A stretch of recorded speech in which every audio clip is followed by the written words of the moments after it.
Alleloia, alleloia. Dia mbola miarabantsika indray ry mpianoavana satria nyity fotoana mahafinaritra hifampitoanantsika andrenesantsika ilay fandarana baiboly teny velona miditra any an-tranonao ny tenin'Andriamanitra, mamelona anao ny tenin'Andriamanitra araky ny teny ao amin'ny Jaona 10:10 hoe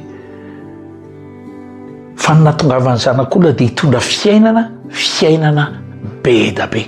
Ianao no nahatongavan'i Jesosy mitondra fiainana be da be ho anao izy. Aiza ny ahitana karazam-piainana nentin'i Jesosy ho aso anao. Baiboly no ataoko hoe réservoir angambany, zany hoe toerana hitoeran'ireo fitahian'Andriamanitra zay efa nomanin'Andriamanitra ho an'ny tsirairay. Ny ahafahantsika mandray azy nefa dia zay mily zasy ianao ampiserasera amin'Andriamanitra, fa indrindrindrindra mila ampy tenin'Andriamanitra. Dia le teny mety fa misy ny atao hoe tenin'Andriamanitra logos, le fihevitr'Andriamanitra akapobeany, dia le voarakitra atao anatin'ity baiboly ity lay famakitsika any an-trano. Fa ny teny rema dia azotsika ao amin'ny fanatrehan'Andriamanitra amin'ny fandrenesana toriteny. Matetika ny olona milaza hoe zangena tsy mankany am-piangonana ary voata foana, zangena tsy mankany am-piangonana mivavaka foana. Mety marina zany teninao zany, iza tokoa moa tsy mivavaka any an-tranony. Fa zao ny fiangonana toerana anankiray ionan'ny olona amin'ny fihevitr'Andriamanitra. Hoy Jesosy hoe fa ny tranoko izy dia natao trano fivavahana. Inona ny dikan'izany?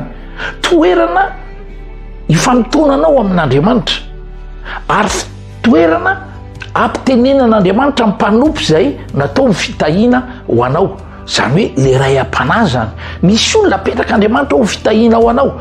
Ka raha ohatra ianao zany ka mieritreritra hoe zany anetrano fotsiny ary angady tahian'Andriamanitra, indrindrindrindra amin'ny fivelaran'ny aina aman-jery sy ny teknôlôjia zao, dia ozy ianao hoe ka ny reveranga ny afandrehetra fa direct ao anatin'ny MCTV amin'ny fahitalavitra sy ny rehetra, aina aman-jery rehetra, dia tsy maninona na any an-trano aho diso hevitra ianao.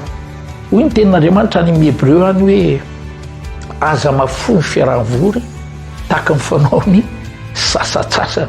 Maninona izy ny teny aza mahafoy ny fiaraha-vory? Satria Andriamanitra te hiteny aminao manokana. Ianao koa tiany andre ireo fijoana vavolombelon'ny olona zay rehetra natsapa ny herin'Andriamanitra tao ny fanatrehan'Andriamanitra.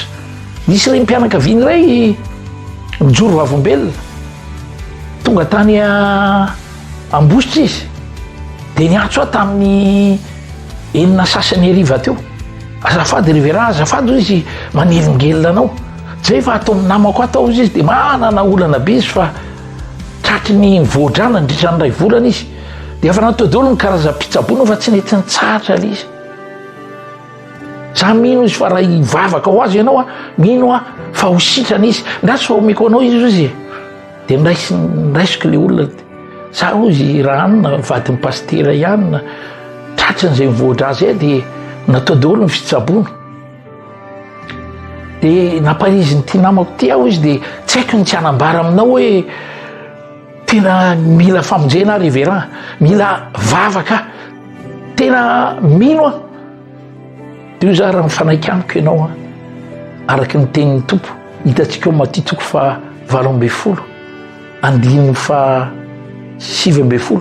Fa raha misy olona roa mifanaiky angatad-javatra ny ray amin'ny anarako, dia iainao azy eo an-danitra dia amaly vavaka aminy. Dia hoy iaho hoe miainao antsika amin'ny tompo zao, vavaka ho anao ary aho, tonoko makasika anao ny herin'ny fanovana, ny herin'ny fanasitranana, mitsahatra treo ny raha mandrika, raiso mikasika Andriamanitra. Taorianan'izay dia nasaiko ny saotra an'Andriamanitra izy, dia nitapahako ny telefona. Roandro taorianan'izay dia niantso izy, tena azafady reveran, velona lay Jesosy, taorianany 10 minitra taoriananao le niteny tony dia nitsahatra tanteraka le raha mandrika. Tena tsy takatry ny saiko izy. Tena wow, tena finaritra tahiny tompo manokana ianao. Ina moa zary za tena tiako ampitananao hoe tenin'Andriamanitra niteny fa mivavaka marina mahery indrindra. Tiako raha manana vavaka tianao hifanekeny zasy ianao, ianao mino fa Jesosy afaka hikasika amin'ny fiainanao, Andriamanitra afaka hi-intervenir ao amin'ny fiainanao. Tsy haiko na fahasalamana io, na resaka asa io, na taratasy karakaraina, haina ataony ny zava-rehetra fa ny zavatra andrasan'Andriamanitra eo ianao dia ianao mananki-po aminy araky ny teny hoe ao amin'ny Psalamy 7:3 hoe fais de l'Éternel tes délices et il donnera à ton cœur ce que tu désires. Makatsirony eo amin'ny Jehova, atao voaloha laharanao amin'ny fiainanao izy dia omeny anao zay irin'ny fonao. Mila zavatra ve ianao? Nataony tompo tamin'io vehivavy mivoadra io, ataony aminao koa. Atsangano ny tananao. Raha eny masina indrindra ho hitanao ny tanany tsirairay izay mitsangana ao tokantrano. Fantatrao ny hetaheta ny zavatra ilainy sy iriny. Amin'ny mahalelàn'Andriamanitra nansoranao aho fa naiky amin'ny tsirairay mpanaraka ty fandaharany ty aho. Poteko ny asan'ny devoly mitondra famaizinana, tahotra korotana, aretina, alahelo, vesatra, olona narakasa, ara-pamatsiana, tsy mananjara toerana zany fa tomoko niosotro ny fanaganana, niosotro ny voninahitra, niosotro ny fandresena, maninika ny fiainany tsirairay manaraka ty fandaharany ty, tahina mitra, tahina voaka, tahina kinasy severina hetra. Feno voninahitra tompoko. Halleluia. Amen, amen, amen.